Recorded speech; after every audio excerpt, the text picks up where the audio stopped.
vai ficar na frente dele e arrancar um queridinho do seu coração. O homem que semeia fogo.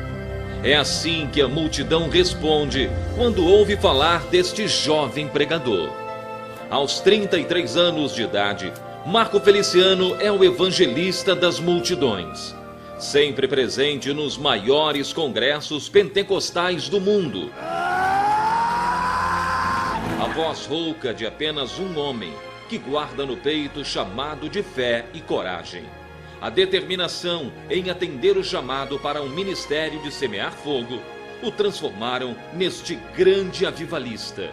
Uma história que começa antes do chamado de fogo, ainda muito antes das pregações, bem antes de uma igreja pentecostal. Uma história para Dona Lúcia, a mãe de Marco Feliciano, começar a contar.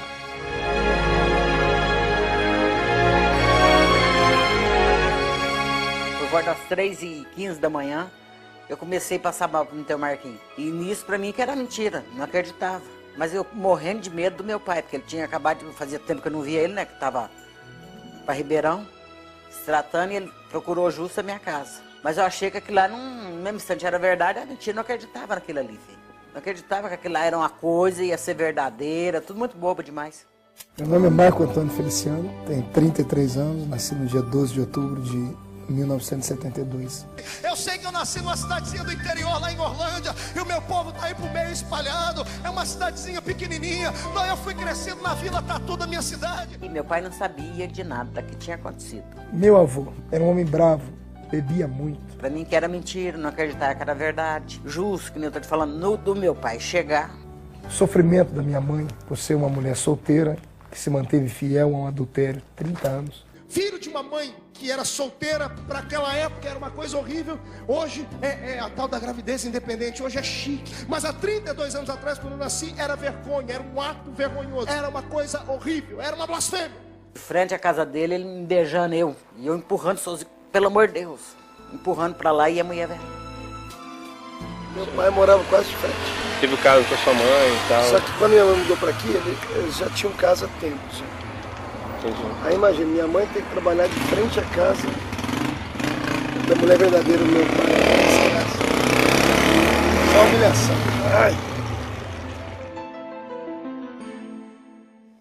Mas o que era? De fogo gostava, né? De fazer graça, né? Fazendo graça.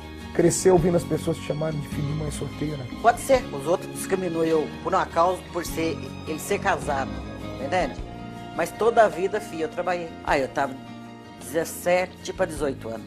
Vamos casar, você com filho, isso, aquilo, as irmãs mesmo, meu filho, não queria nem me ver. Como é que você vai fazer agora? Não tinha casa para me ficar, não tinha nada, morar no emprego. Nem cama, filho, não tinha, dormia no chão. Era um colchãozinho no chão, porque eu morava no emprego, né? Aí quando pensa que não, que eu saí do hospital, aí não sabia se o pai dele, se ele ia me dar alguma coisa, se ia fazer alguma coisa pra mim, entende? Nadinha, nadinha, nadinha que você pensar. Eu tenho recordações da minha infância de quando eu tinha 3 anos de idade. Depois aí que ele cresceu um pouquinho, aí pus ele na creche. Eu lembro de eu chegando na creche Getúlio Lima, onde eu fiquei. Olá pessoal, aqui quem fala é a cantora Amanda Ferrari. Na creche onde o pastor Marco Feliciano foi criado pelas professoras, por toda a diretoria dessa creche maravilhosa. O Marco cresceu aqui, o pastor Marco cresceu aqui, né, nessa creche. E ele sempre teve a vontade, né, de ajudar as crianças. Falou, não, eu ainda vou voltar lá e eu quero ver, né, esse pessoal e ajudar todos aqueles que precisam. Eu tenho lembrança da minha memória, a minha mãe descendo comigo, saindo lá da Vila Tatu, onde a gente morava, que hoje chama Jardim Boa Vista, a gente indo para o ponto de ônibus pegar o circular para vir para a creche. Dava uns 3 quilômetros. E muitas vezes a minha mãe não tinha dinheiro do ônibus. Tinha tempo que eu subia com ele para ir para a creche, eu tinha que apoiar nas costas, porque é pesado, ele é pesado, bem gordinho, sabe? Outro dia apoiava aqui assim, lá vai eu, minha filha, eu e Deus, e vamos chegar lá. 3, 4 quilômetros para me deixar na creche. De manhã com fome, né? E depois a gente dava o leite, cafezinho, pãozinho, uma madeira. Tinha dia que tinha o leite, não tinha um açúcar para me pôr para ele, para me adoçar para ele, adoçar o leite dele. Tinha dia que eu tinha feijão, outro dia não tinha arroz. Eu cresci aqui nesse pedaço. Aqui era era de terra ainda. Aqui era a famosa Vila Tatu. Pegava um pedaço de madeira, de tábua, e colocávamos aquelas roldanas, que chama. A gente colocava, fazia as rodinhas, e na frente do carrinho de rolimã, onde iam as rodas na frente, a gente pregava uma haste com um prego, e a gente controlava os pés, era a direção do carrinho. A gente desembestava nessa descida aqui, só Deus para achar a gente depois da para baixo. 0 aos 7 anos eu cresci dentro dessa casa aqui. Eu lembro desse tanque, que eu tomava banho dentro desse tanque aqui. Ele continua com o mesmo formato, é um tanque rústico, era normal isso aqui no interior. Era desse jeito que eu lembro de tudo isso aqui. Ó. Eu lembro que aqui dentro desse banheiro eu tomava banho de bacia. Minha mãe na época, ela teve que pedir esmola na rua para poder sobreviver, pedir comida. Foi aí que ela encontrou meu pai. Nessa época ela já era garotinha, tinha 14 para 15 anos de idade. E ela conseguiu um trabalho. Com o primeiro trabalho que ela conseguiu, ela alugou uma casa. Quando ela alugou essa casa, ela foi buscando todas as irmãs e os irmãos para morarem aqui. Anos mais tarde, Deus abençoou a gente aqui. Minha mãe comprou uma TV branca e preta, que ficava aqui nesse canto. E aqui a gente se esparramava. A gente dormia aqui, como eu disse, em 12 pessoas. Éramos em 2 ou 3 crianças, o restante de adultos. Mas gente que vinha de fora, que passava por aqui. A gente era pobre, mas era muito unido. Com 7 anos de idade, acordar no escuro gritando: mãe, mãe, eu perdi minha perna, mãe. E a sua mãe falou: você tá maluco, moleque? Eu falei: não, mãe, eu tô coçando a perna e não sinto. Uma tia grita: você tá coçando a minha perna, rapaz. É um monte de gente dormindo, é um emaranhado de gente. Uma pobreza tão miserável que panela e pinico era tudo a mesma coisa. Só Jesus para ter misericórdia. A gente esfregava esse chão aqui. E a minha mãe encerava com cera parquetina. 26 anos atrás foi que eu saí dessa casa. Meu mundo era encantado. Era encantado. Eu brincava com um cachorro como se fosse um pônei. Eu subia numa árvore e transformava ela num avião, como se estivesse num avião. Eu brincava de bolinha de gude, brincava de carrinho de rolimã. Mal sabia eu que Deus depois ia me levar para o mundo de verdade. Eu não tenho hoje nenhum tipo de tristeza, nem de preconceito de mostrar um lugar que eu morei. Isso aqui é um orgulho para mim. Mas é forte. Estar aqui dentro é reviver emoções, é reviver lembranças. É lembrar do meu avô que ainda era vivo, que foi a figura paterna que teve do meu lado. É lembrar da minha mãe com seus cabelos pretos ainda, chegando do trabalho, cansada. Cresci num lar onde meu avô bebia muito. Minha família fumava muito. Minha mãe chegava a fumar 3 maços de cigarro por dia nessa época. Então imagine 12 pessoas aqui dentro, fumando e bebendo. Foi essa infância que eu tive. Tinha amor aqui dentro, respeito. Eu lembro da minha mãe de manhãzinha, debaixo de chuva, me acordando aqui nessa cama. Eu acho que eu dormia com ela aqui. Era eu, ela e mais 1 ou 2 tias. Ela me acordava. Quando ela me acordava, eu acordava, ela já estava me trocando. Eu lembro da minha mãe pegar um ovo, cozinhar o ovo, com a gema bem molinha, e pegar uma colherzinha, ou o cabo de uma colher normal, e me dar o ovo aqui para comer. Aí a gente descia essa ladeira aqui e ia para a creche, que é longe daqui, dá mais de 2 quilômetros daqui quase. E ela levava a pé, minha mãe me levava no colo, que às vezes não tinha dinheiro para pegar um circular aqui. O ser humano não tem que ter vergonha de nada na vida, a não ser que ele tenha feito alguma coisa bárbara. Mas ter vergonha de ser pobre, o ser humano nasce pobre. Ele nasce careca, banguelo e pelado. Então às vezes as pessoas têm dificuldade de mostrar o passado porque ela é confrontada com ela mesma. Eu, pelo contrário, isso aqui está me fazendo mais homem, mas eu dou mais valor agora a tudo que eu tenho por causa disso aqui. Eu quero que as minhas filhas vejam isso, que elas jamais tenham vergonha do passado. Não se esconda do seu passado, não empurre ele com a barriga, não jogue ele debaixo do tapete. Pegue ele pelo colarinho e diz: você existiu, mas agora vai ficar aí. Não vou jogar você dentro da lata de lixo, porque todas as vezes que eu querer me exaltar, eu devo olhar para onde eu fui e ver que eu não sou nada sem aquele que estendeu a mão para mim e cuidou da minha alma. A gente não pede para nascer. Nenhum ser humano pede para nascer. Nenhum ser humano escolhe o destino dele.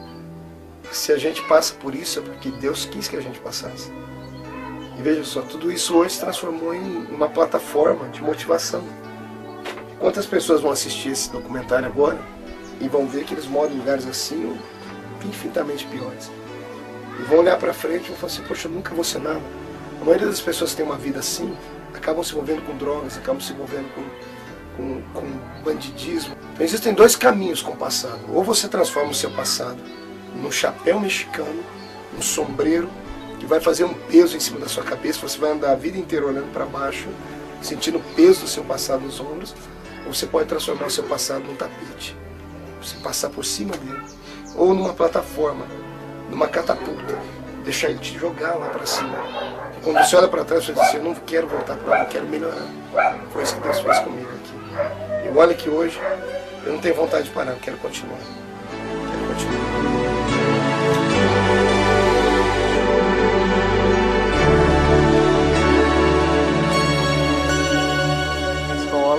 Sempre inteligente, não repeti um ano.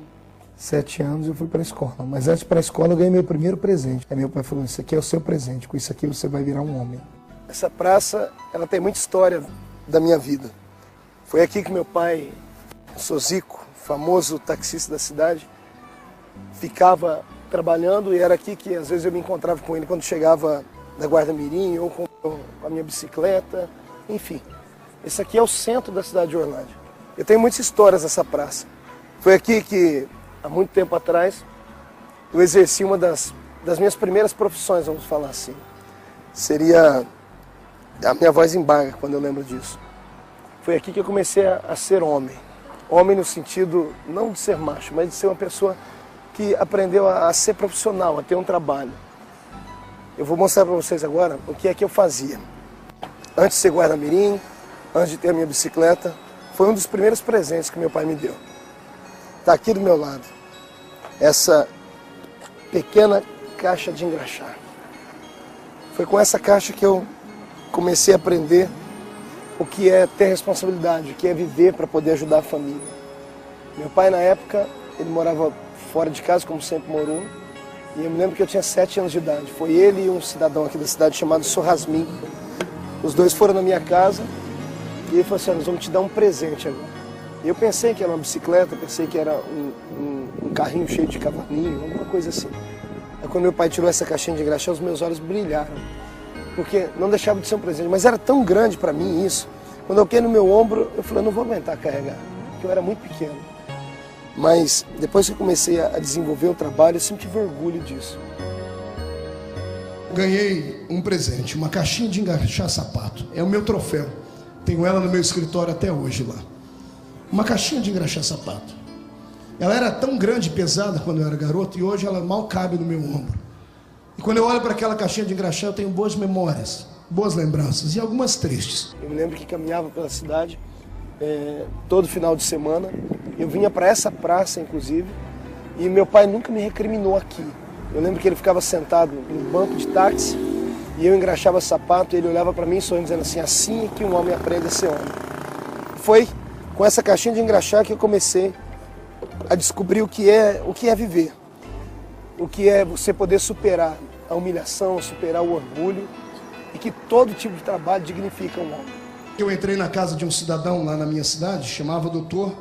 Amador, mas era um homem importante na minha cidade. Ele tinha 12 pares de sapato. E aquele homem disse para o filho dele, tá vendo aquele garoto? O futuro dele é ser um trombadinha.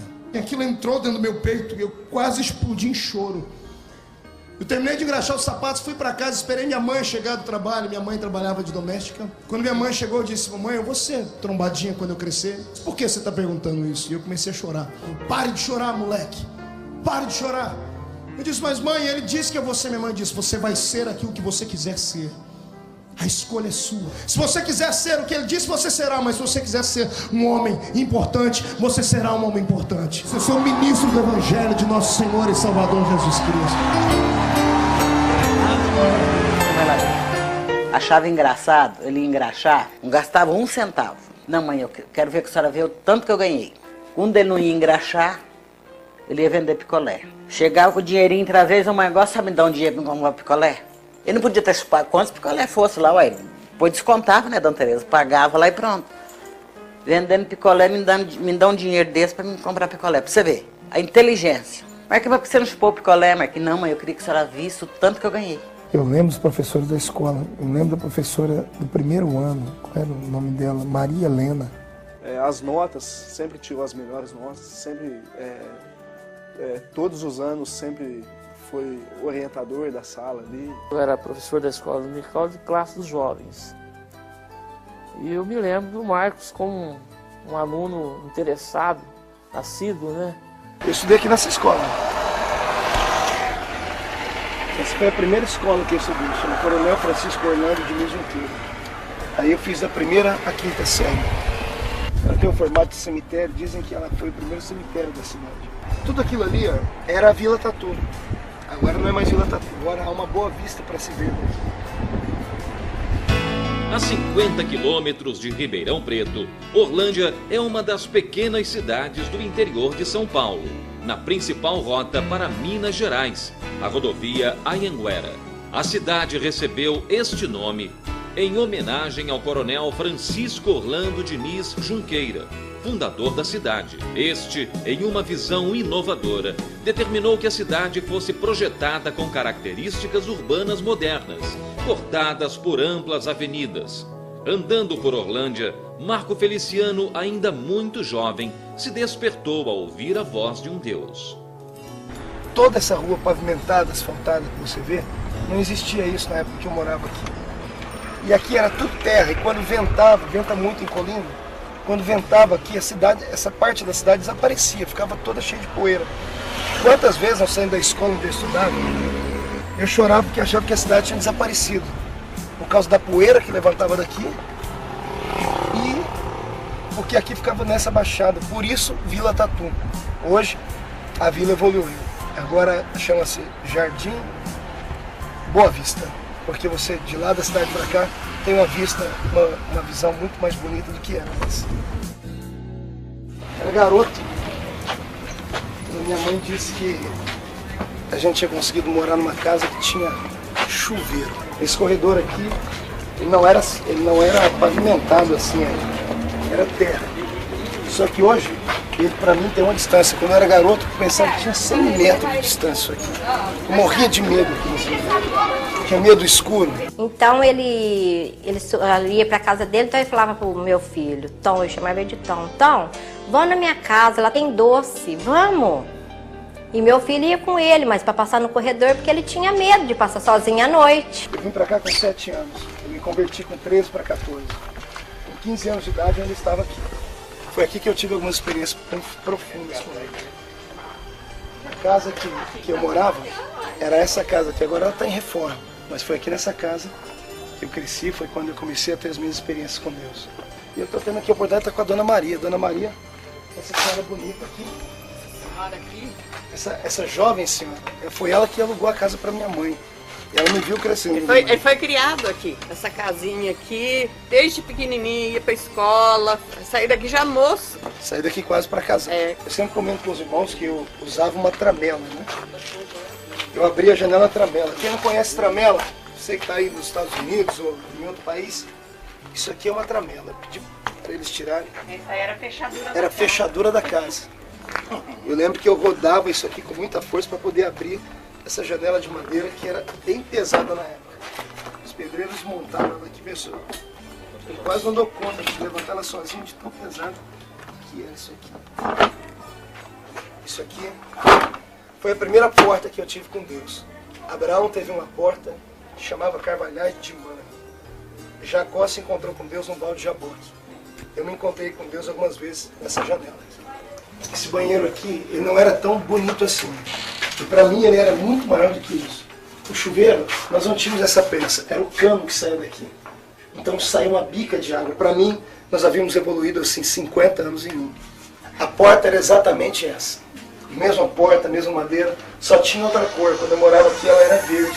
Parece que eu estou vendo aqui, por baixo, assim. Olha ali, a cor da porta. Era a mesma porta. Era verde. Eu lembro disso até hoje. Essa janela não existia.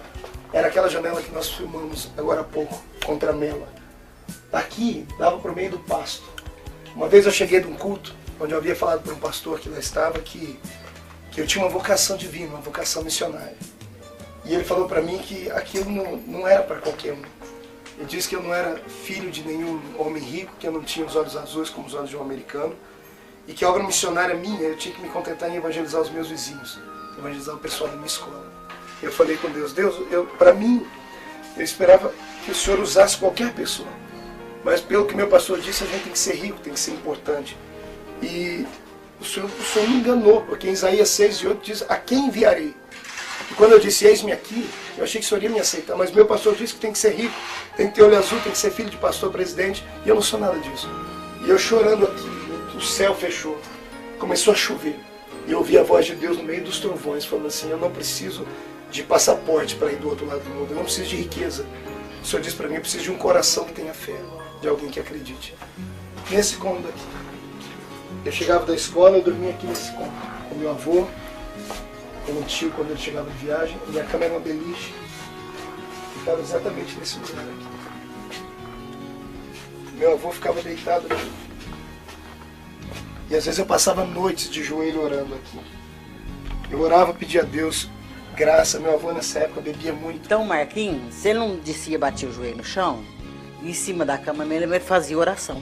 Cobria a cabeça, né, assim de joelho em cima da cama e fazendo oração. E o Marquinhos, meu pai fala, Marquinhos, pelo amor de Deus, Marquinhos, larga disso. Não, e ele orava harto, não é baixinho não, orando harto todo santo dia. E a oração do justo fez efeito, porque meu avô passou os últimos 20 anos da vida dele sem beber. E foi para o céu salvo, porque aceitou Jesus como Salvador. Diferente dos jovens de hoje, que tem brinquedo para todo lado. A gente fazia o brinquedo para brincar, né? Exatamente. Aí isso aqui era a nossa espaçonave. Um dia nós tivemos uma ideia, vamos brincar de Liga da Justiça. Isso aqui virou a nossa espaçonave. Aí cada um foi para um galho e estavam subindo para perto do sol. Imagine a ideia do jovem, da molecada. Um era o Super-Homem, outro era o Homem-Aranha, outro era o Batman. Quando estávamos chegando perto do sol, na nossa imaginação, alguém chacoalhou a mangueira desse jeito e falou, fomos atingidos por meteoros. Aí a nave começou a ter problema.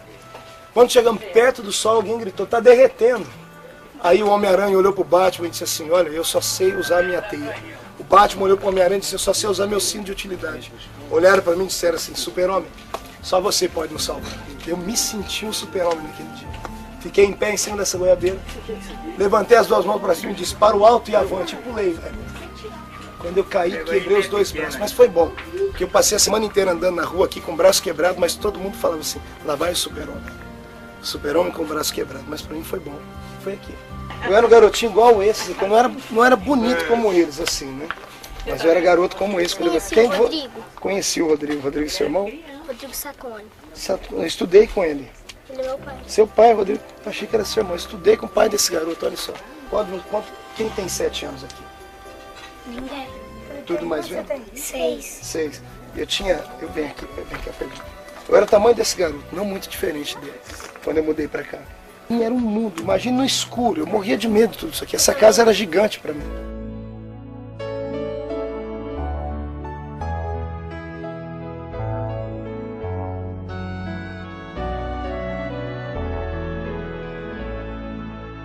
Quando eu tinha 7 anos de idade, eu tive uma chamada divina muito grande. Eu estava aqui e eu via os sinos da igreja, o coro da igreja, que é bem próximo aqui. E ele não perdia a missa de jeito nenhum. Eu me lembro que todo domingo eu acordava ou com a batida do sino, ou com o canto da igreja, e aquilo me chamava a atenção. Um dia eu acordei muito cedo, me troquei sem falar com ninguém e fui para a missa, sozinho. Não precisava de eu mandar não, viu? Daqui até a igreja nós estamos a menos de 100 metros, Igreja Cristo Rei. Ali eu tive uma experiência muito grande com Deus.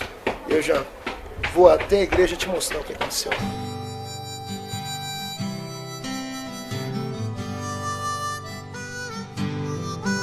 Aquelas laterais que tem, aquelas transversais que saem da igreja, ali eram as classes de catecismo. Foi ali que eu aprendi a primeira vez sobre Deus.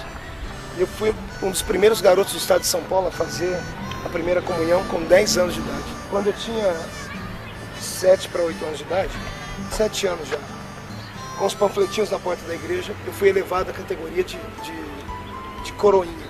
Eu começava a ajudar o padre na formação do ritual da missa. E eu me lembro que um dia, vestindo roupinhas brancas, eu estava com o pratinho das hóstias, outras crianças à minha frente, uma com vinho, outra com uns papéis, outras com uma toalha, e eu vim atrás deles. O padre cantando, as pessoas cantando.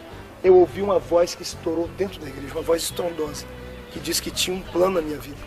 Terminado isso, a missa, eu corri até o padre para falar com ele, mas ele estava muito ocupado. É até uma história engraçada, que eu peguei e puxei a batina dele, porque ele estava conversando com outras pessoas. Na medida que eu puxei a batina dele era a batina de uma congregação pobre. A batina se rasgou, eu acabei deixando o padre furioso. Ele virou para dar um tapa na minha orelha, ainda bem que eu era bem baixinho, saí correndo da igreja e nunca mais tive coragem de perguntar a ninguém quem é que havia falado comigo aqui dentro dessa igreja. Aí ele ia para a igreja católica, né? Ele ia, passava com a Bíblia debaixo do braço e eu olhava ele indo e eu já estava na igreja. Eu falava para ele, Marco, não adianta você ir. Você levar a Bíblia debaixo do braço e tá lá na igreja, não vai resolver. Ela me via indo com a Bíblia era emprestada da patroa da minha mãe. E ela me via com aquela Bíblia daquele tamanho, ela dizia, gordinho, você está indo para o lugar errado, não é esse o caminho. E eu falava, que caminho é o verdadeiro? Ela falou, vem aqui que eu te mostro. Ela tinha um livro de muitas figuras sobre o fim do mundo, eu acho que era dos Testemunhos de Jeová.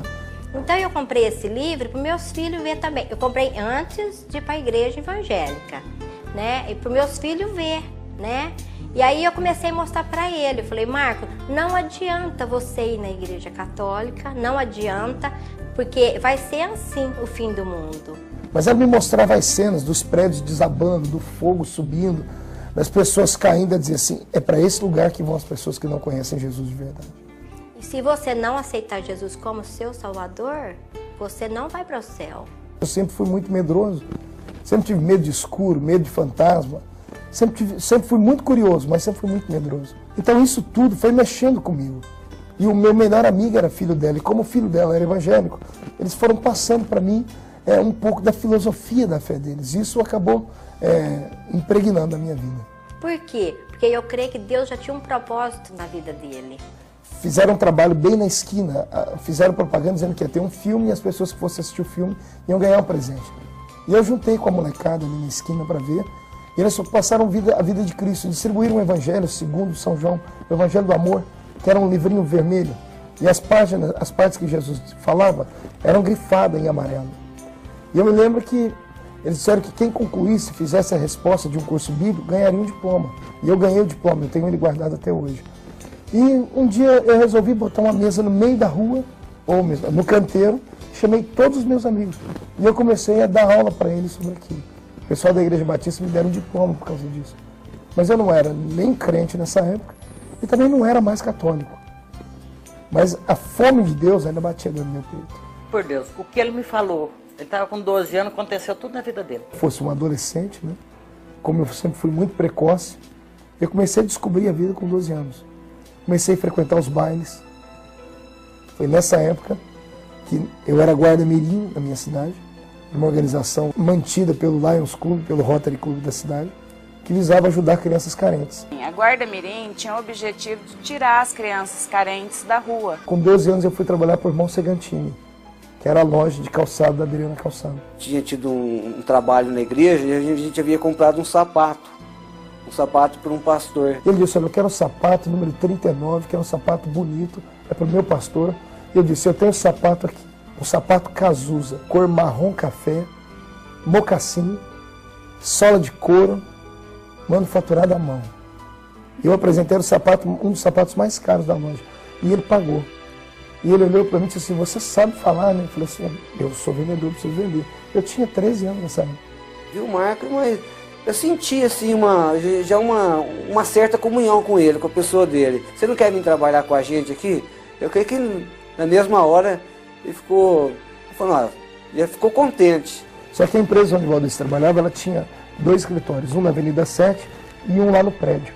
O Valdeci não conseguiu me colocar na Avenida 7 com ele, mas me transferiu para o prédio. E eu fui trabalhar com quem no prédio? O irmão Ronaldo Pulhês. Houve a Deus nos proporcionar algum momento de amizade, né? Companheirismo. O Ronaldo trabalhava na contadoria, tinha uma máquina lá, que eu não sei como chamava aquela máquina, e o guardinha sentava no chão da sala dele para poder, depois que eu ia do serviço do banco, voltava, eu ia mexer com um arquivo, arquivava notas. E eu ali arquivando, ele trabalhando, e ele assoviava uma música. E ele assoviou essa música várias vezes, e aquela música me trazia uma calma. Quando a gente louvava a Deus com ele, a gente sentia muito a presença de Deus. Então, quase todo aqui, o início do culto, né, nos domingos, a gente começava o louvor após a oração. A primeira oração da noite, a gente começava com esse hino.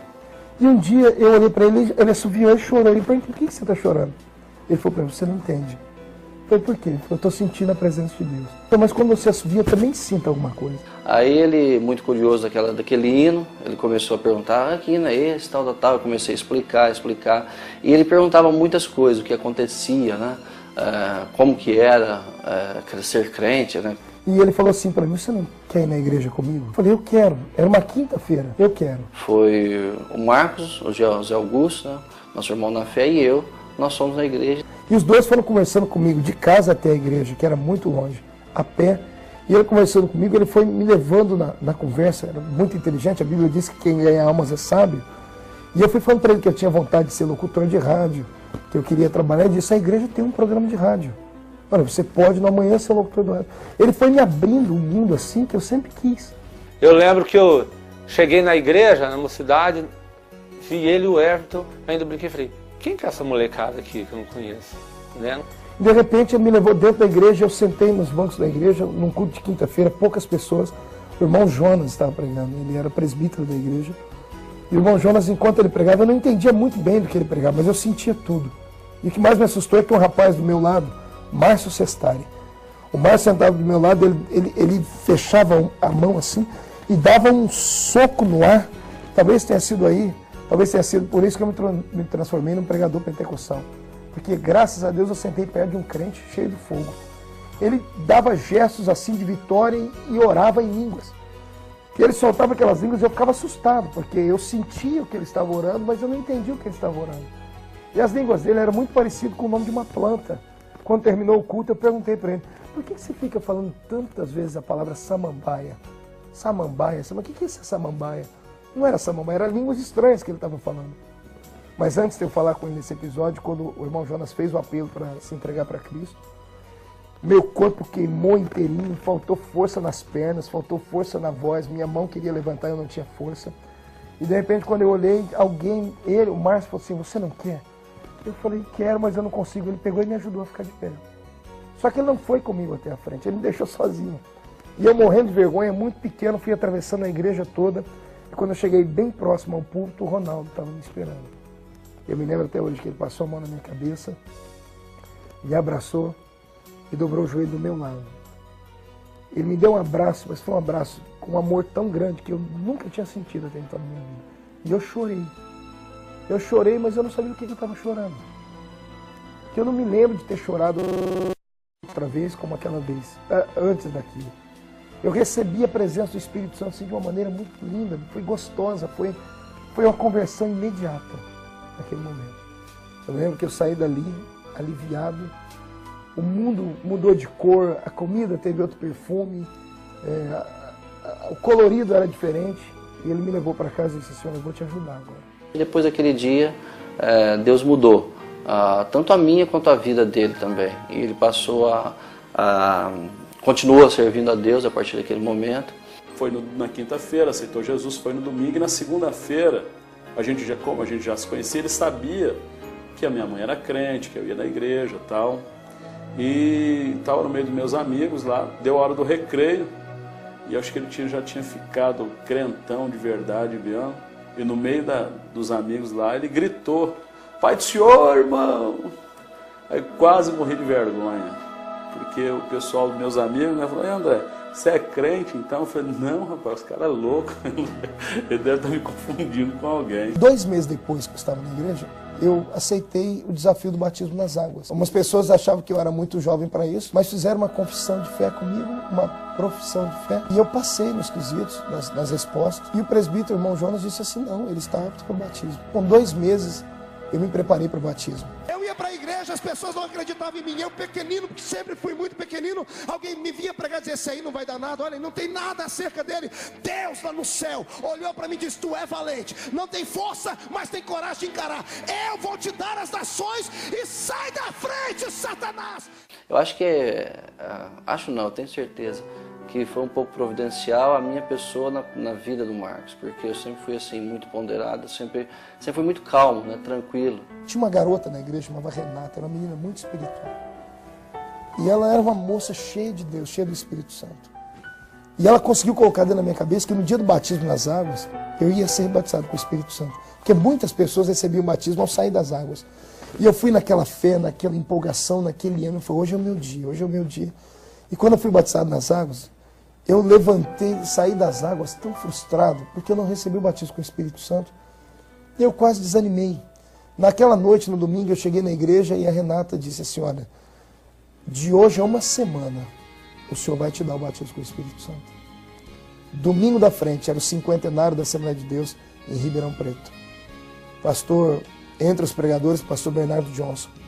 Mas o que me impactou foi na noite do domingo, quando o pastor Luiz Carlos de Capinópolis já dorme no Senhor. Eu cito esse homem num livro meu chamado Herói Sem Medalha.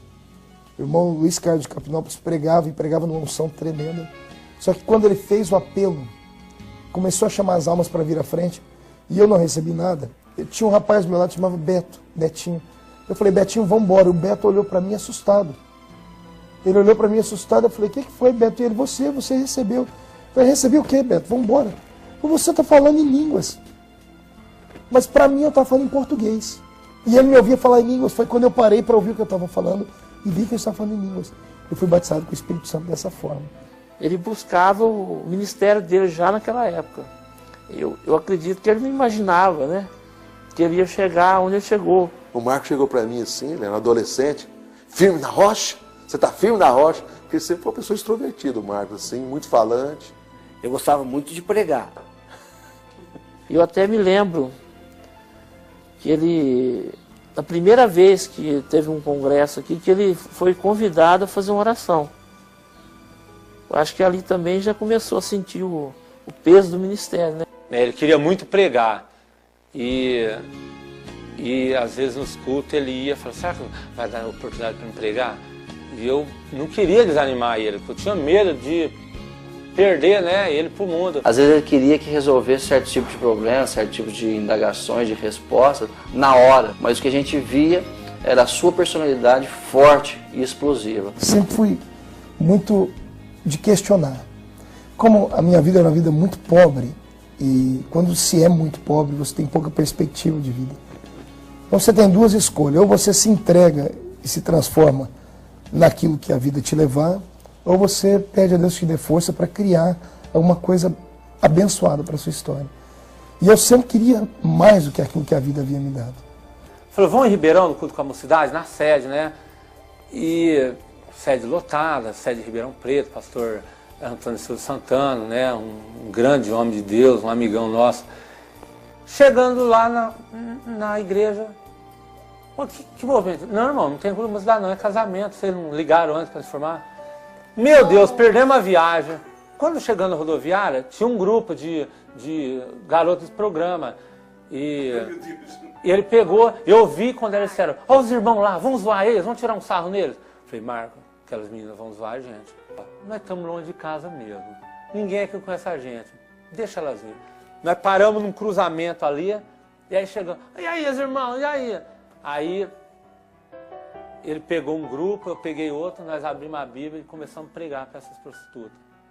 E pregou, e nós vimos que o povo deu crédito, foi pregando, e as moças começaram a chorar, até que uma chegou em mim e falou, irmão, me perdoa.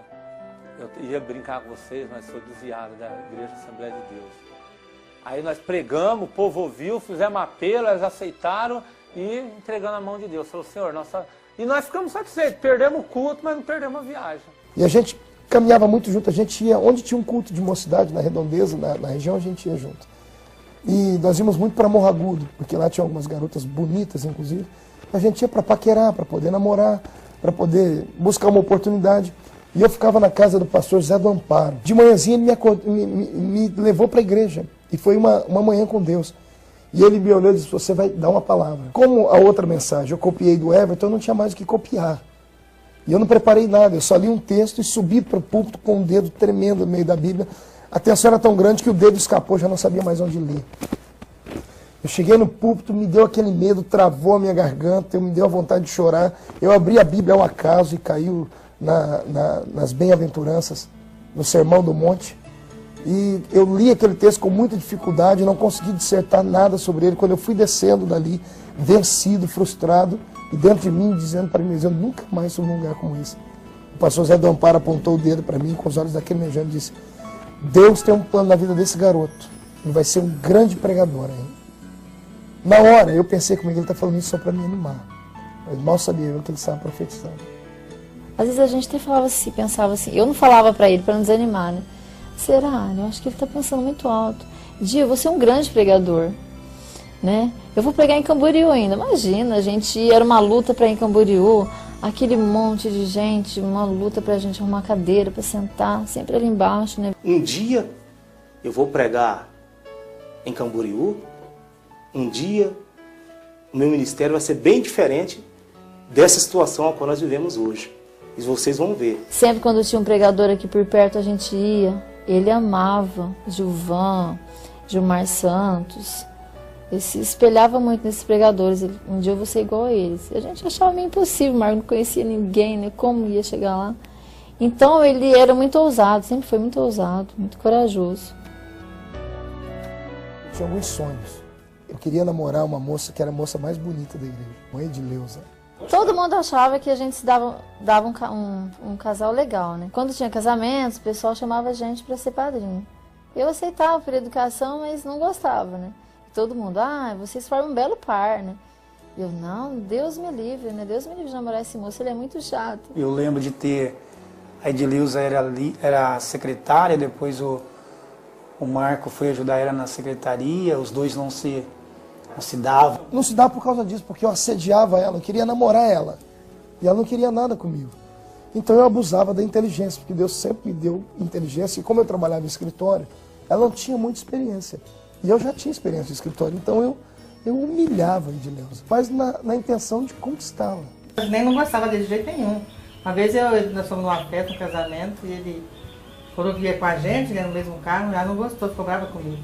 Aí nós fomos padrinhos, aí na porta da igreja eu já soltei a mão dele, falei, tá bom. Minha mãe deu carona pra ele, eu queria morrer, a senhora não fez isso comigo. Aí chegou na festa, ele queria sentar na mesa dos padrinhos, eu não queria, não sentei. Ele era insistente, perseguia demais. Meus pais gostavam demais dele e eu não gostava. Como eu não conseguia conquistar de Deus, eu ligava para ela todo dia, 5h30 da tarde. Ela falava que não queria nada comigo, eu dizia, um dia você ainda vai namorar comigo. E eu fiquei fazendo isso durante um bom tempo. Nessa época, eu saí para pregar em Mogi Mirim, num culto de mocidade. Ele foi pregar, ele falou que chegou, no outro dia eu já não senti vontade de ir na igreja mais. Eu voltei de trem, foi uma viagem muito longa, muito comprida, eu acho que 5 horas, 6 horas.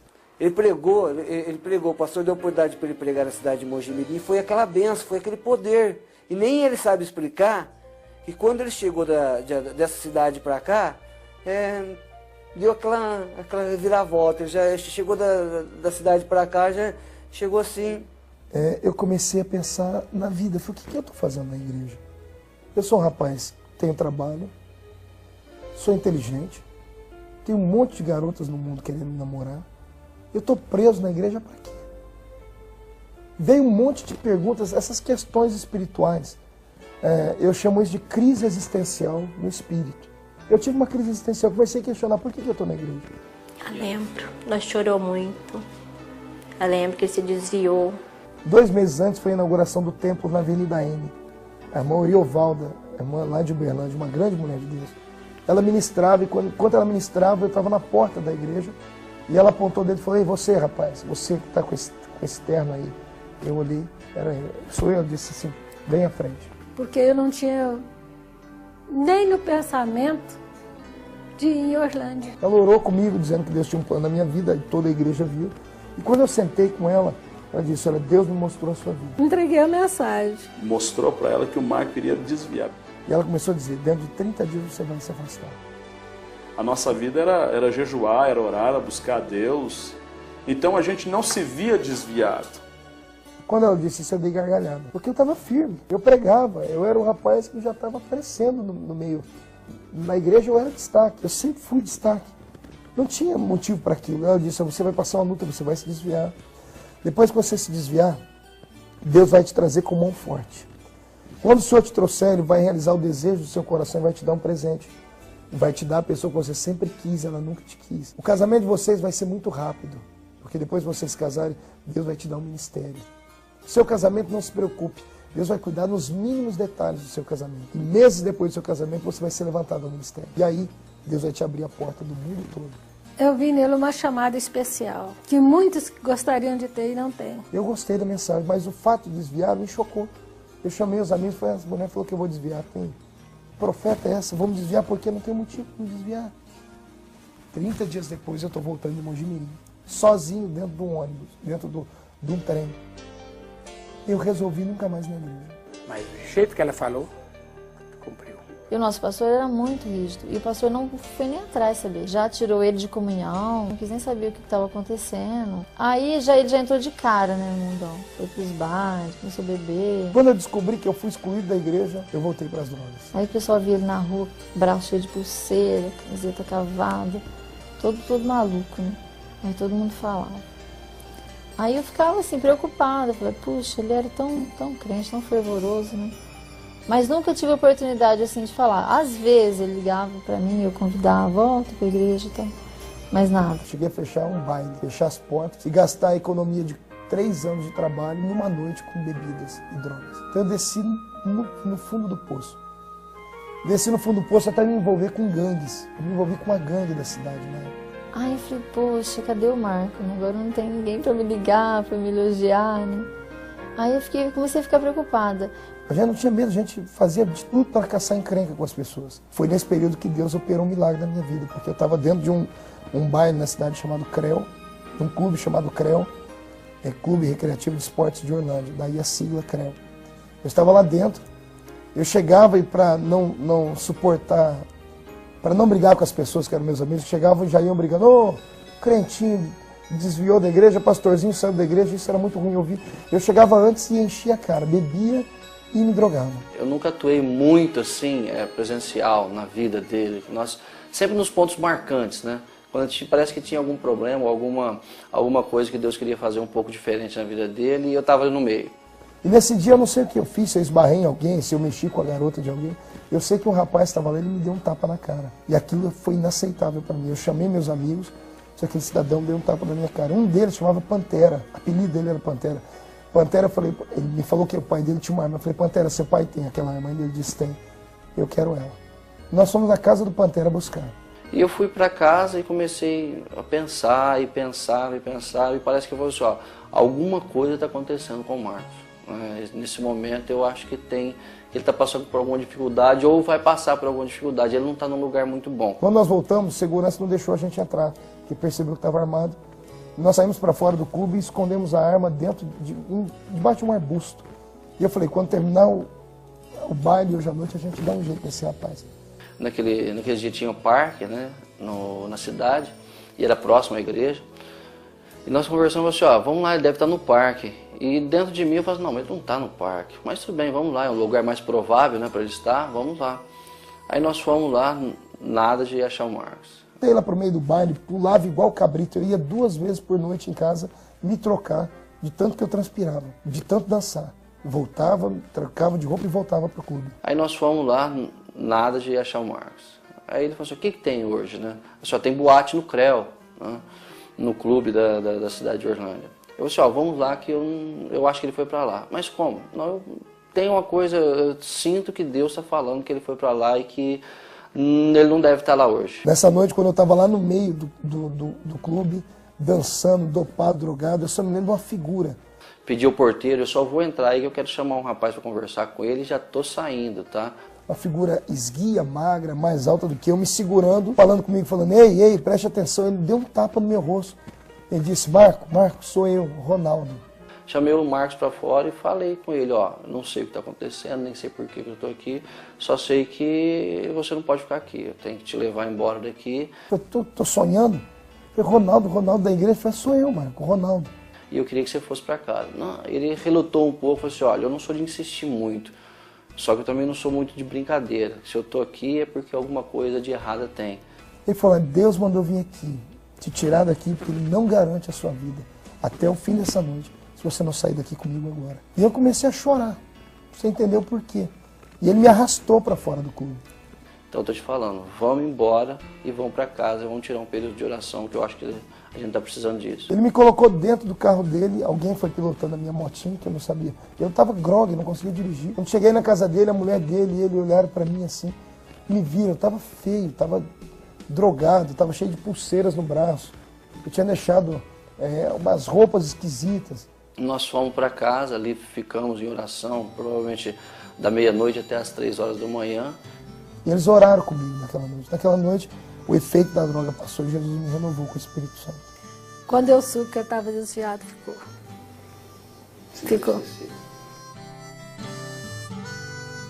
Demorei ainda 1 semana e pouco para firmar, porque foi muito difícil. A volta de quem está desviado é muito mais difícil do que quem vem pela primeira vez. Porque junta a vergonha, o efeito do mundo, o prazer que você conheceu agora. E eu ia na igreja, mas não me firmava, não conseguia firmar. Quando teve um trabalho em Orlândia, a irmã Uriovalda, de Uberlândia, ela chegou aqui e falou, irmão, o Marcos está desviado. Então falou, amanhã nós vamos fazer uma alvorada para ele. Mas ainda bem que eu fiquei sabendo lá. Eu estava lá, né? Eu tinha chegado 6 horas, eu tinha ido na igreja, acho que o dia anterior, mas fui pro clube de novo. Aí não deu para me sofrer muito, não, que eu fui, ele voltou, reconciliou, né? Eu me lembro que eu me dopei, me droguei de novo. E eu cheguei em casa às 6 da manhã. Quando eu cheguei em casa, do jeito que eu tava com roupa, tudo, eu caí na cama e dormi. Passou meia hora, minha mãe começou a me chamar. Marquinhos, o que foi, mano? Acho que os irmãos da sua igreja estão fazendo santo reis aí fora. Um irmão animado aí, juntava com o outro, falou, ó, 5 horas da manhã a gente sai pra rua. Passava na casa de um, chegava na janela, cantava um hino, já era o toque de chamada. Aquele já tinha que se arrumar rapidinho, passar uma água no rosto e saía. Minha mãe não era crente. Ela não sabia que os crentes faziam serenata. E os crentes foram fazer uma serenata para mim.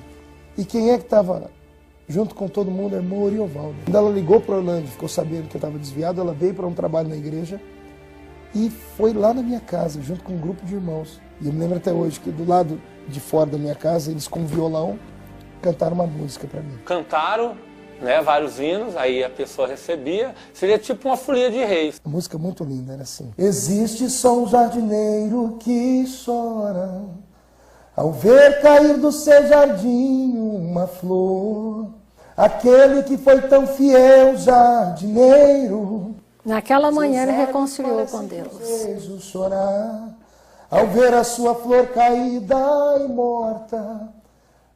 Aí, eles falavam na letra que o jardineiro cultivou a terra e a flor que caiu era o crente que estava desviado. Aquilo entrou no meu coração. Eu era a flor que estava caída no barro. E eu me lembro que quando a minha mãe abriu a porta, eu fiquei com vergonha dos irmãos, que eu ainda estava com a roupa do baile. A irmã Uriovalda entrou, quando ela entrou, ela olhou para mim, apontou o dedo e disse assim, Marco, Deus não te quer assim. Deus tem um plano na sua vida, rapaz. Deus te chamou para uma grande obra. Se você ficar onde você está, o diabo vai te matar. E eu caí de joelho dentro da minha casa naquele dia. Eu chorei muito, muito, muito. E ela olhou para mim e disse assim, vamos para a igreja. Eu falei, mas olha, vamos para a igreja, troca de roupa. E eu fui para a igreja naquela manhã.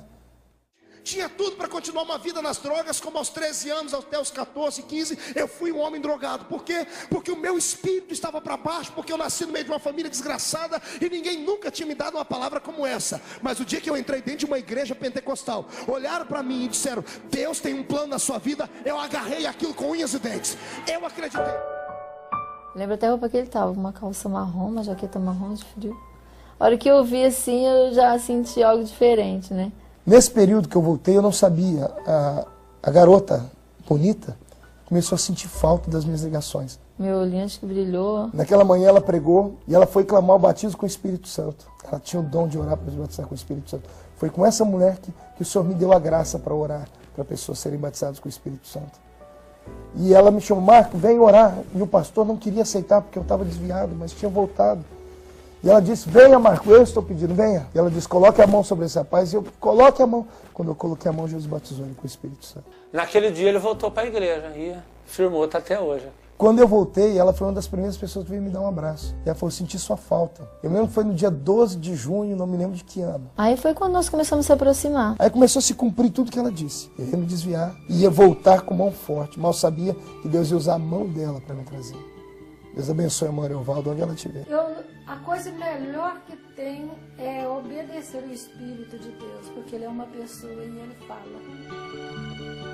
Começou a firmar na igreja. Eu estava na casa do presbítero irmão Jonas, era aniversário da Miriam, e eu sentei com a Edileuza no sofá, como eu estou sentado aqui, ela sentou do meu lado e eu disse para ela, eu quero te fazer um pedido. Eu quero te pedir namoro.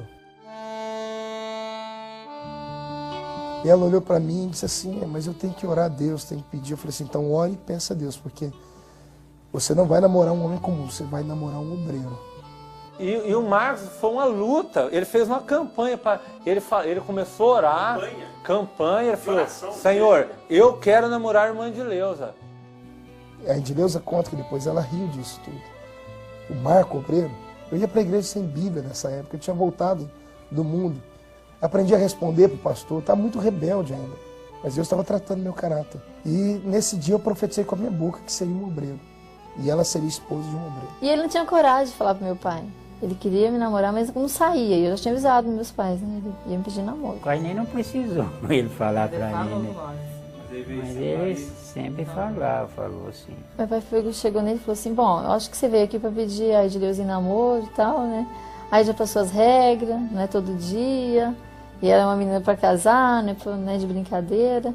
Foi assim, ele nem chegou a falar, de tanta vergonha. Foi assim que começou toda a nossa história. Quando deu 2 anos em julho, a gente decidiu ficar noivo. Essa aqui é a minha sogra, essa é minha noiva, não sei o que, não tinha conhecimento com isso. Nós vamos ficar noivo, nós vamos casar, né? Falei, Edileuza, mas é isso mesmo que você quer, minha filha? Começamos a comprar os móveis assim, né? Compramos o fogão, começamos pelo fogão. Demoramos 1 ano para pagar o fogão. Aí ele falava, Di, você tá preparado para casar? Eu falei, tô, Marco, eu amo você, você me ama, né? A gente vai passar fome, porque eu ganho pouco. Você pensa bem o que você vai fazer, que você está saindo do mar, de um paraíso, você cair numa goteira ou num secador. Fiz essa frase para ela. Eu falava, não, mas se é de Deus, Deus não vai deixar a gente passar fome. Se foi confirmado por Deus, né? Você vê a casa, filho? Só faltava tá quase para cair em cima. Namoramos 2 anos. 2 anos? Depois de 2 anos tinha que casar. Tem que casar. Nossa, a gente não andava sozinho. Por exemplo, era assim, namoro era, por exemplo, você não podia nem pegar na mão direito, você tinha que se passava um tempo para pegar na mão, para poder acompanhar em casa. Era coisa assim, coisa séria, assim, ele começou a namorar sério. Antes ele tinha uma mobilete, a gente andava de mobilete e tal, mas quando ele comprou a Brasília, a gente não saía sozinho. Se saísse, tinha que levar alguém junto. Nós fomos num culto ar livre, né? Ele pregou. E eu de lado, né? Porque a gente não usava calça. É uma mobilete desse tamanho, né? Pequena. Sentei de lado, segurei na cintura dele. Tô aqui com uma pilha de Bíblia, né? Uma Bíblia minha, dele, harpa. Eu, Marco, vai devagar, porque tô quase escorregando. Falei, vou abastecer, né? Tava acabando a gasolina. Aí nós entramos num posto, tava escuro. E ele não viu que tinha umas cordas. Eu só escutei ele, de segura! Quando vê, nós já tava tudo no chão, ele com a camisa tudo rasgada, eu com a saia suja. Falei, agora nós vamos falar pra minha mãe o quê? Aí fomos embora, chegou lá, minha mãe toda espantada, o que aconteceu? Aí explicamos, minha mãe entendeu, né? Porque quando ele começou a namorar, eu perguntei para Edileuza, você vai casar com esse rapaz? Rapaz, eu vou. Então daquele dia em diante eu senti prazer, você vai casar, tudo que eu puder dentro do meu possibilidade eu posso fazer para vocês. Então eu tive prazer de levar ela. Aí veio o momento, me casei. Mas chorei, nossa Senhor Jesus Cristo, vixe, eu achava que aquilo ali não ia acontecer logo assim de casar, né, tudo, vixe, mas eu chorei demais, nossa Senhora. Muita correria, a gente na época convidava todo mundo, né, era a igreja toda. E aí deu uma chuva muito forte, eu não queria atrasar, o pastor não gostava que atrasasse. Eu falei, eu vou ser pontual, só que deu uma chuva tão forte que não teve como, eu trazia acho que uns 40 minutos, quase 1 hora. Era o salão, assim, melhor que tinha aqui. Tinha outro, mas era bem mais caro, a gente não tinha condições. Então esse era o tamanho bom e nas condições que a gente podia pagar. Nós tiramos o dinheiro na hora da festa, o pessoal tirou da gravata. Esse dinheiro ajudou demais, né? Chegamos no hotel, foi em Poços de Caldas. Chegou no hotel, ele jogou o dinheiro assim na cama, ficou até aliviado. Nossa, esse dinheiro vai dar pra gente pagar o hotel. Foi a nossa salvação. Aí meu pai, ele ajudou a gente, né? Comprou os móveis. Ele havia comprado do meu irmão, comprou pra gente, completou a nossa casa. Aí fomos pagar aluguel. Fomos morar no Jardim Nova Orlândia, eram 3 cômodos. E foi lá que começou a nossa vida. Aí eu cheguei na casa dele, essa Brasília, trocou com essa moto. Cheguei lá, essa Brasília estava no arpende dessa casinha, que é a primeira que ele alugou. Tudo cheio de óleo de motor no chão, Brasília tudo ruim. Falei, ih, o que você fez? Isso aí não funciona, viu, Mar? Né? Aí o primeiro dia pra gente ir pro culto, a Brasília não pegou. E eu tão ansiosa, nossa, meu primeiro culto, né? Como casada, né? Que jeito, uma chuva. Ficamos em casa, não pegou. Você quer trocar essa Brasília? Ah, se o senhor fizer isso aí, vixe. Falei, então vou mandar o rapaz. Aí foi lá, olhou a Brasília dele, tinha uma Belina, né? Uma bonita Belina, 82. Álcool. Foi isso, que você acha? Nossa, se o senhor fizesse isso aí, eu falei, volta e eu volto. Mas que temos, né? É pouco ganhar, para pagar aluguel, comer e, né? Quer dizer que era pouca coisa, né?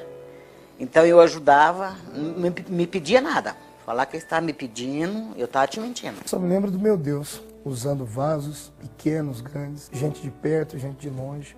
As irmãs do Círculo de Oração da minha cidade. Uma vez teve um grande congresso aqui em Orlândia, né? Daquela vez em diante eu fiquei muito emocionada. Uma profecia, né? Teve uma profecia, o ginásio cheio de gente. Então o pastor subiu lá do púlpito, andou todo o ginásio inteirinho, né, procurando o Marco.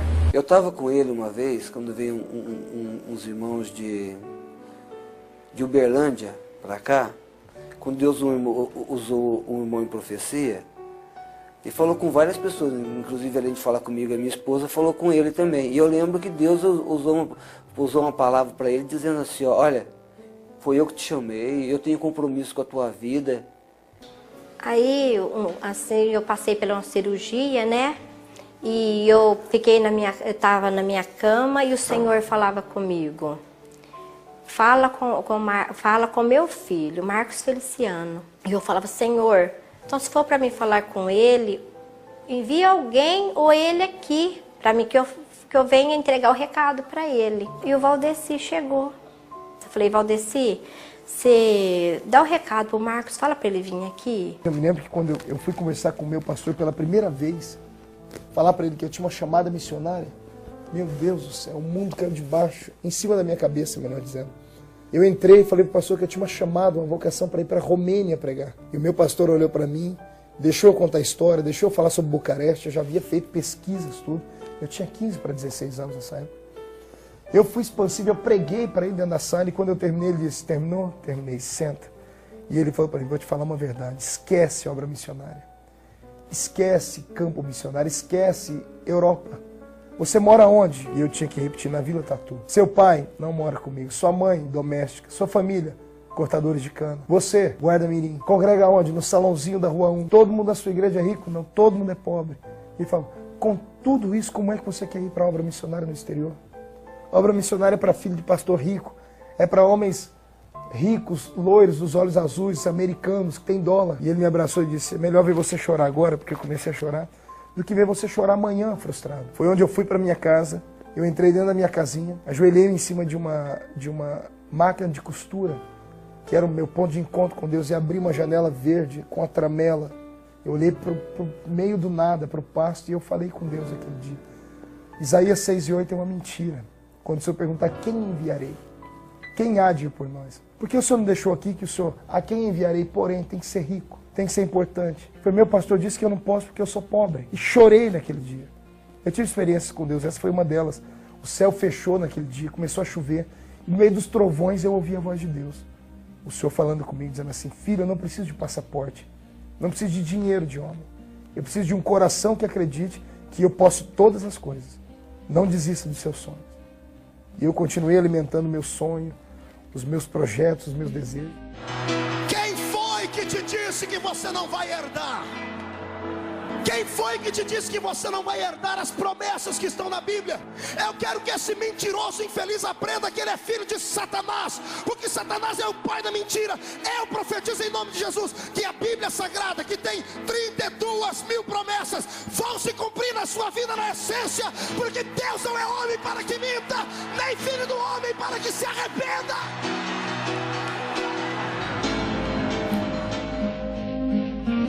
Mãe, hoje eu vou fazer uma pregação na igreja. Essa gravata Foi a gravata do meu casamento. Eu casei com essa, eu tenho ela até hoje. Eu casei com essa gravata. Isso aqui foi em abril. Eu casei em dezembro, 5 meses de casado. Eu fui separado ao diaconato da igreja. Poxa, essa foto me traz tantas lembranças, que a maioria desses homens aqui são pastores, são grandes homens de Deus.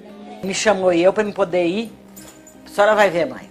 Aí chega lá, na hora que eu vi, primeira vez que ele pregou, fez pregação na igreja, aquela coisinha petitica lá, e com aquela voz de homem mesmo ali. Aí eu despenquei a chorar, de emoção. Ele sempre teve desejo de pregar, de fazer a obra de Deus, sempre, essa chama sempre ardeu no coração dele. Mas uma coisa assim que às vezes me marcou também, né, na vida do Marcos, foi quando ele veio me servir para a ceia pela primeira vez. O primeiro culto que ele foi servir a ceia, eu estava no culto. Aí ele veio, chegou e me serviu a ceia, e aquilo lá me tocou muito. Nós tivemos um problema muito sério. Durante 3 meses o diabo quase destruiu a nossa igreja. Nós tínhamos na época uns 300, 400 crentes. E eu me lembro que nessa época, durante 3 meses, aconteceram coisas horripilantes na igreja. Eu tenho até vergonha de contar. Assim, 2 presbíteros da igreja deixaram o púlpito.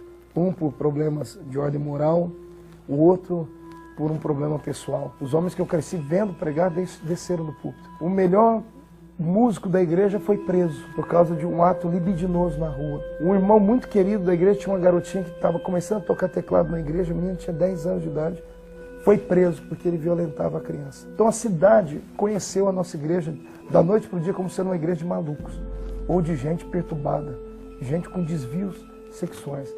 A igreja ficou vazia. Ninguém tinha coragem mais de ir à igreja. Para terminar, o pastor que estava na época, ele teve um problema com a igreja também, foi arrancado do posto dele. Culminou. Isso foi a gota d'água que faltava para que a igreja se esvaziasse. Eu era diácono nessa época. E chegou um outro pastor para assumir o posto dele. E era um pastor nordestino, pastor Valdivino. E o pastor Valdivino olhou para mim numa reunião domingo à tarde e disse assim: você vai pregar hoje. Eu olhei para ele e disse assim: não vou não, pastor. Se fosse outro dia eu pregaria.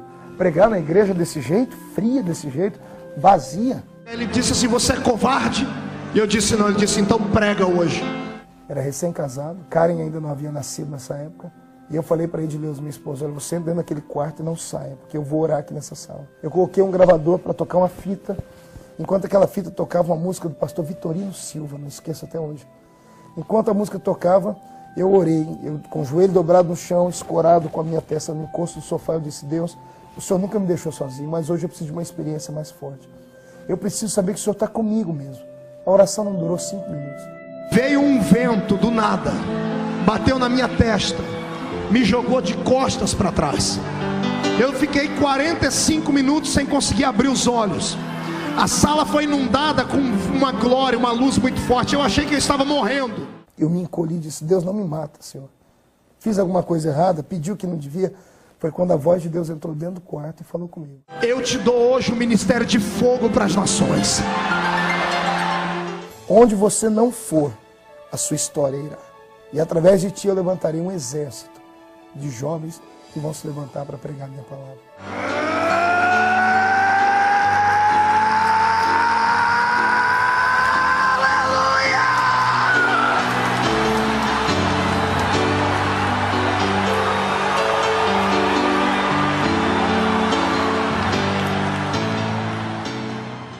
E eu levantei, isso terminou aquele momento de êxtase. Eu me levantei suado, com dificuldade, meu corpo não estava dolorido, mas eu estava mole, fraco. Eu levantei e caí no chão de novo. Imagine, eu não sabia nada disso. Só conhecia as experiências da Bíblia. Eu não sabia nada de uma nova unção. Não conhecia o ministério do pastor Benihim. Porque se eu conhecesse o ministério desses homens, eu saberia mais ou menos o que era, mais ou menos o que aconteceu com eles. Mas eu não conhecia nada, eu era leigo, morava no meio do mato, uma cidade pequena. Nunca tinha saído daqui para não ser ir a Ribeirão Preto e nas cidadezinhas aqui perto, Morro Agudo e César Oliveira pregar. Foi nesse dia que eu entrei no quarto, aí a Edileuza que conta. Ela disse que ela olhou para mim, ela não me viu, ela viu um gigante. E eu fui para o culto naquele dia. E naquele dia eu fiquei na porta, porque eu era diácono, e Deus trouxe os crentes para o culto naquele dia. Eu acho que vieram de curiosidade para ver o pastor novo. E eu ficava na porta numa alegria, eu me lembro que eu ficava com a mão estendida, como se estivesse abraçando alguém. Alguém deve ter achado que eu era louco, mas eu sentia a presença do Espírito Santo como eu estou sentindo vocês aqui. Eu sentia o calor dele, eu começava a conversar com ele como estou conversando com vocês. E o medo que eu tinha de tarde, de não pregar, agora se transformou numa ansiedade por estar no púlpito. Agora a palavra final com o diácono Marco Feliciano, eu subi ao púlpito, pedi à igreja para ficar de pé e abri a Bíblia. Eu sinto a presença de Deus falando isso aqui. Quando eu abri a Bíblia, eu disse assim, Deus me visitou. E li aquele texto, o vento sopra onde quer. Ouves a sua voz, mas não sabe de onde vem, nem para onde vai. Assim é todo aquele que é nascido do Espírito. Nesse momento, da porta da frente, da entrada da igreja até o púlpito, as pessoas começaram a cair. Deixa Deus te usar!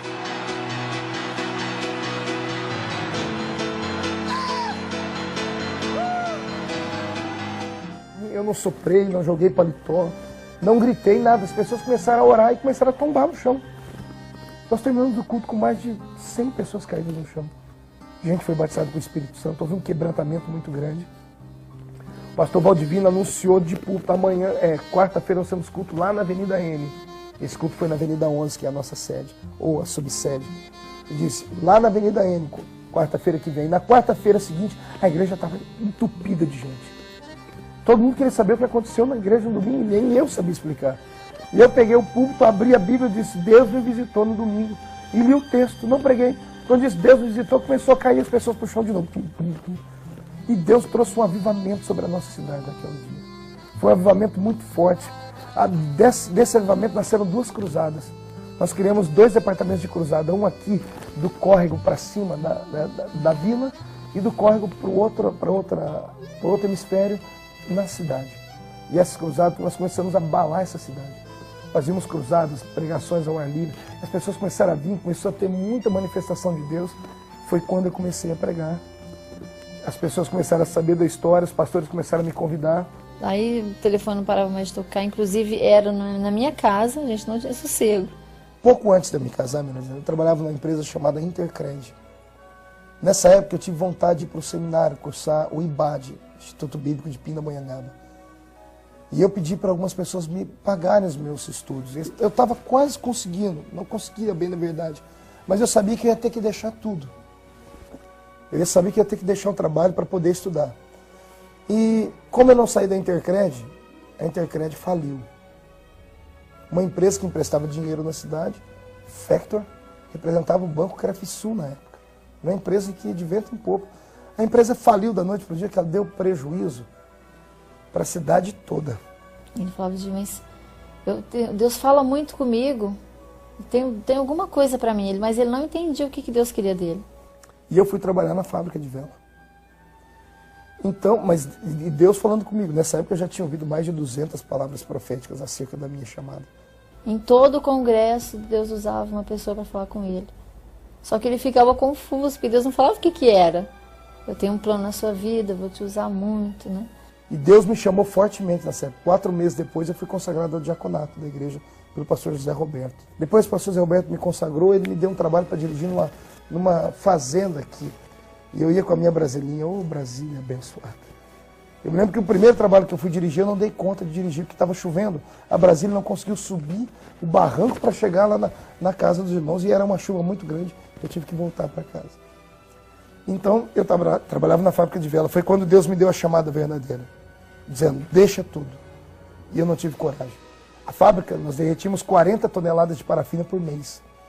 40 toneladas de parafina por mês era vela para Dedéu. Muita vela. 40 mil quilos de vela por mês, produzido e vendido. A empresa ia de vento em popa. E de repente, do nada, a empresa faliu. Começou a falir. Eu saí dessa empresa e fui trabalhar numa outra empresa chamada Intelli. Ele chorava muito, ele ficava agoniado, porque ele não sabia o que fazer, que decisão tomava. E o senhor me chamando. Eu dizendo, senhor, o senhor fechou a Intercred, fechou a fábrica de vela, quero ver essa aqui fechar. Que é uma empresa que 50% ou 60% dela, na época, o faturamento ia para as estatais e já estava exportando. Então, é uma empresa que ia muito bem. Eu lembro que eu estava em casa quando eu recebi o jornalzinho da cidade no sábado, Intelli pede concordata. Quando eu li aquilo concordata, o Espírito Santo falou no meu coração, vai esperar? Jonas, você quer que eu afunde esse barco por causa da sua chamada? E ele falou assim, você está disposta a ser uma esposa de obreiro, de evangelista, não sei, o que Deus tiver para mim. Se Deus está tocando no seu coração, eu estou do seu lado, vou te apoiar. E todo dia eu falava para minha esposa, eu vou pedir as contas, vou pedir as contas. E ela, não, pode ir que eu estou contigo. Aí o dia ele chegou em casa e falou aqui, eu pedi as contas. E a gente estava almoçando, a Karen tinha 1 aninho, estava gatinhando. E eu olhei para a Karen e comecei a chorar.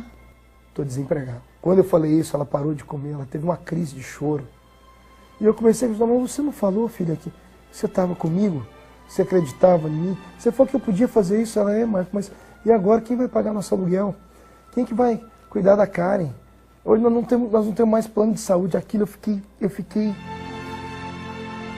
Falei, meu Deus, como que nós vamos viver? A gente já ganha pouco, já não dá para nada. Ele não conhece nenhum pastor para ajudar ele, para convidá-lo, né? E chegou o dia.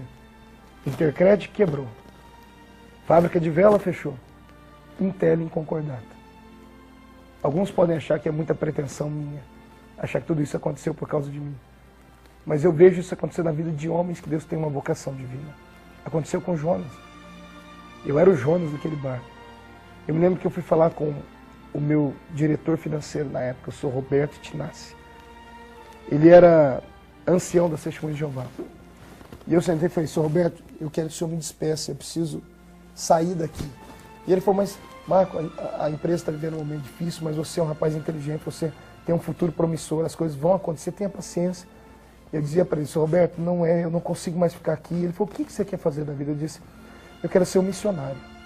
E eu sabia que ele era de outra religião. Quando eu olhei para ele, o olho dele lacrimejou e saiu lágrima. Ele chorou. Ele falou, eu entendo isso. Eu sou de outra religião que você, mas eu entendo quando o homem tem uma vocação para servir a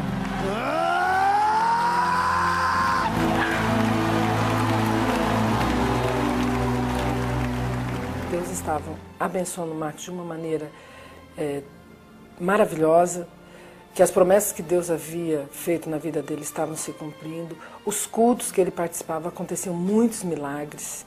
Eu saí de casa, comecei a andar com a minha brasilinha pelas ruas da cidade sem saber o que fazer. Eu passei na frente da Intel e me deu vontade de entrar lá dentro e pedir as contas, falar que eu estava arrependido. Eu me lembro que o diabo, só pode ter sido ele, sentou do meu lado e soprava no meu ouvido. Se a sua filha ficar doente agora, você não tem plano de saúde para dar ela, você não tem nem NPS. E daqui 4 meses, quando terminar o seguro-desemprego, você vai comer o quê? E como é que fica? Eu fiquei perturbado. Eu me lembro que eu parei o carro no meio da rua, numa avenida aqui, e eu abaixei a cabeça e minha cabeça começou a pesar. Eu falei, fiz besteira, fiz besteira. De repente, eu olho pelo retrovisor do carro, vem um irmão, numa bicicleta, Enoque. Enoque, filho da irmã Sebastiana, que eu sempre conto nas histórias, a irmã que morreu com câncer, e no velório dela, os anjos apareceram para cantar. Ele olhou para mim e falou, Marco, o que você está fazendo aqui? Você não tinha que estar trabalhando? Eu falei, eu pedi as contas do trabalho, Enoque. Ele falou, para quê? Eu falei, eu vou viver da fé, eu acredito na minha chamada. Enoque abaixou a cabeça e quando ele levantou, as lágrimas desceram do olho dele. Ele olhou para mim e deu um sorriso. Ele tinha um sorriso muito bonito. Enoque disse assim, rapaz, eu queria ter a sua coragem. Porque a Bíblia diz que ninguém perde com Deus. O plano de Deus na sua vida é esse. Nessa vida, tudo que você deixa por Ele é 100 vezes tanto. E na outra, a vida eterna. Ele falou, vai com Deus, Deus vai te abençoar muito. Aquilo aliviou o meu coração. Fui para casa, falei com o pastor na época que me apoiou, dizendo que era para eu acreditar. Meu sogro me deu um apoio muito grande, sem o consentimento dele eu não teria ido. E eu fui na sede de Ribeirão Preto, que era a nossa sede, e me apresentei como evangelista itinerante. O pastor disse, olha, agora está aqui Marco Feliciano, evangelista itinerante, vamos ajudá-lo. Desse dia em dia, ninguém nunca mais me convidou para nada, Wellington. Foram 4 meses parado em casa. Meus pais ou a mãe dele dava muito, ajudava a gente com comida. Não tinha condições. Foi os 4 meses de seguro-desemprego. Eu fiquei 4 meses parado, ninguém me convidava nem para fazer uma oração mais. As igrejas que me convidavam antes pararam de me convidar porque eu acho que agora eles tinham que me dar uma oferta, então eu não era mais um pregador conveniente. Porque antes eu ia, como eu trabalhava, antes não precisava nem dar minha gasolina. Eu ia, pregava, de bom grado, voltava. Mas agora não, agora eu assumi a fé. Eu comecei a fazer minhas fitinhas em casa, fita cassete. Ele tinha fitas, mas o pessoal não comprava. Então a gente passou muito apertado. Consegui o irmão Cido Mazarão, aqui da minha cidade, pagou para mim a confecção das capinhas de fita cassete em branco e preto. Então eu acreditei, agora eu ia levar minhas fitinhas para vender. E ninguém mais me convidou. Foram 4 meses de luta.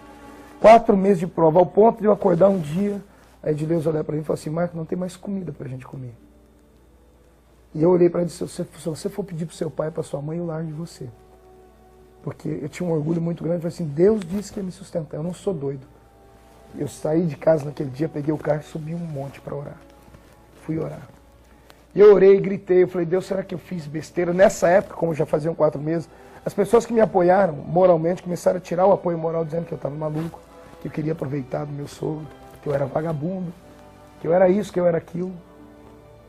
Cheguei de tardezinho em casa. Quando eu entrei pela cozinha, quando eu abri a porta, a mesa da cozinha estava repleta de sacolinhas de supermercado, cheia de mantimentos. Eu já fui correndo na Edileuza para brigar com ela. Eu falei, você foi pedir para o seu pai? Eu disse, não, não foi o pai não. Sabe a irmã Hélia? Eu falei, que irmã Hélia? A irmã Hélia. Eu falei, o que tem a irmã Hélia? A irmã Hélia estava no mercado comprando e Deus disse para ela, compra para o meu filho. Tudo que você compra para você, compra para ele. Detalhe, a irmã Hélia era e é ainda uma secretária do lar, uma empregada doméstica. Era mãe, se não me engano, de 4 filhos, nenhum crente, nem o marido crente. Ela sabia que o meu sogro era fazendeiro na época. Sabia que a família da minha esposa era abastada. E ela falou, Deus, o Senhor quer que eu leve comida? O Senhor disse, quero que você leve. Quando a Edileuza disse que aquilo tudo tinha vindo da mão de uma irmã que era simples, eu dobrei meu joelho e comecei a gritar. Eu falei, Deus, por que isso? Para que isso? E o Senhor disse para mim, para provar a você que a partir de hoje eu uso os meus meios para te sustentar. Eu uso os meus meios. Você não precisa se humilhar para ninguém. Eu sustento a sua casa. Eu te dou a comida, eu sustento você com roupa. Não vai te faltar nada enquanto você permanecer fiel e me servir. Eu ficava preocupada, mas eu ainda tinha fé que Deus estava naquele negócio. Eu acreditava. Eu não nasci para ser capacho! Campinas, em São Paulo. E ele olhou para mim e disse, rapaz, eu nunca te vi pregar, mas pelo que eles estão dizendo aí, você é homem de Deus, você vai pregar na minha igreja. Quando eu fui pregar lá, foi o mover de Deus, meu Jesus. Eu me lembro até hoje, uma igreja não muito grande, eu sentei no púlpito e do púlpito eu tinha visão da igreja. E eu preguei. Eu me lembro que de repente no meio do culto eu escutei um grito, mas grito em culto pentecostal era normal. Só que de repente eu olhei para o meio da igreja e veio um homem marchando, batendo os pés no chão. Ele subiu no púlpito e tomou o microfone da minha mão, mas numa autoridade que eu não parei. Ele olhou para mim e disse, irmão, vocês me conhecem, a igreja parou. Eu sou aquele rapaz que estava no hospital com meningite no último estágio dela. Eu ia morrer, o médico hoje de manhã chamou minha família e disse, olha, leve ele para morrer em casa.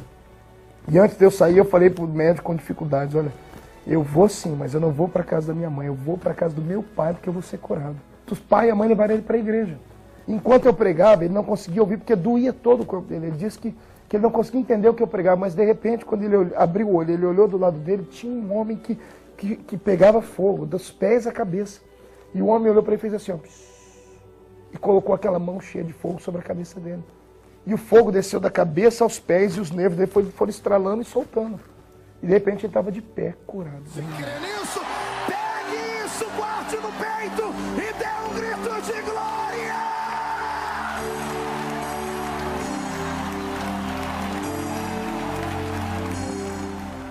Esse episódio abriu as portas em Campinas. Eu fui itinerante em 3 cidades, Campinas, Hortolândia e Sumaré, durante 1 ano. Essas 3 cidades me deram mantimento. Fui pregar em Mauá da Serra. Mauá fica ali entre Apucarana e Ortigueira. Era no mês de julho que eu estava pregando nessa cidade. Quando eu estava pregando, entrou dentro da igreja um homem chamado Mateus Jensen. O irmão Mateus Jensen é pastor hoje. E foi lá que nós encontramos e ali nós transmitimos a primeira vez. E ele transmitiu ao vivo, num link para o programa de rádio das 6 emissoras dele. E houve um congestionamento de ligações nas emissoras dele. E daí convidamos ele para estar conosco, viajando pelo Paraná. Foi que isso? Aí eu me empolguei. Juntamente com meus filhos, e eu junto, e as irmãs Falavinha, e ele então acompanhou, e foi uma bênção aquele trabalho, e graças a Deus que muitas almas aceitaram Jesus como Salvador. Abril de 99, Marco Feliciano estava escalado para pregar no Gileões. Somos mais que milhões, estamos em todos os cantos do mundo, fazendo missões. Somos mais que milhões, somos mais que milhões. pedi para o pastor Cisino, que não conhecia ele aqui dos Diões Missionários, para colocar ele para pregar numa festa. E o pastor Cisino atendeu o meu pedido, porque é amigo. E eu fui pregar na tenda. Depois da tenda, eu preguei no domingo à tarde. E hoje ele está com trabalho aí, ou seja, está atingindo o mundo, evangelizando. Já são 53 países do mundo e o Brasil inteiro pregando. De 99 até os dias de hoje, que 2006, 2007, eu preguei lá durante todos esses anos para a honra e glória de Jesus Cristo. E a compreensão e graça que Deus deu ao pastor Cisino Bernardino e Reuel Bernardino, que são as pessoas que têm acreditado no nosso ministério até hoje. O Espírito Santo manda eu estar aqui lembrando de um fato que marcou a minha história. No ano de 1988, há 11 anos atrás passados, eu estava no meio dessa multidão como vocês aí estão. Quando um dos preletores do Rio Grande do Sul estava pregando, alguns anos atrás, aqui em Camboriú, e no momento que ele fez o apelo para quem gostaria de ofertar para a obra missionária. E eu não tinha um centavo para entregar a Deus naquela manhã. Um jovem rapaz que veio e não tinha R$1 sequer, não tinha uma moeda para doar. Ele foi lá na frente se entregando como oferta. Ele não tinha uma oferta. A gente não tinha oferta aquele dia. A gente não tinha dinheiro para poder dar de oferta. E ele se jogou literalmente no chão. Eu saí correndo do meio da multidão, vim empurrando o crente, derrubei gente aí do meio, caí de joelho aqui no chão. Este jovem que está deitado no chão, Deus está dizendo que está recebendo a sua oferta. E em breve, todo o Brasil e o mundo verá você aqui em cima desta tribuna, pregando a minha palavra. E Deus viu. E Deus viu. E Deus aceitou. 11 anos se passaram, tenho pregado o Evangelho de Deus na Europa, na África e aqui no nosso Brasil. E você foi aquele rapaz, novinho que não tinha nada, se jogou ali e se entregou para Deus. Agora a gente vê que Deus é fiel. Em tudo isso a gente vê que Deus é fiel. Deus prometeu para ele e Deus cumpriu. Quando Deus quer agir, Ele abre caminho no meio do mar. Ele usa a jumenta de forma que ela consegue falar. Ele muda e faz o relógio de Acás girar ao contrário. Ele para o sol, ele detém a lua, ele muda de horário. Quando Deus quer agir, faz o rei dormir, 2 vezes sonhar. Outro perder o sono e ler para não ver o tempo passar. Quando Deus quer agir... Porque é o mesmo Deus que fez o que fez na vida do pastor Marcos, pode fazer na nossa vida e na sua vida, de quem está assistindo também. Ele faz o urubu se tornar em garçom e levar alimento do bom. E enquanto não chove, não falta alimento e o profeta não morre.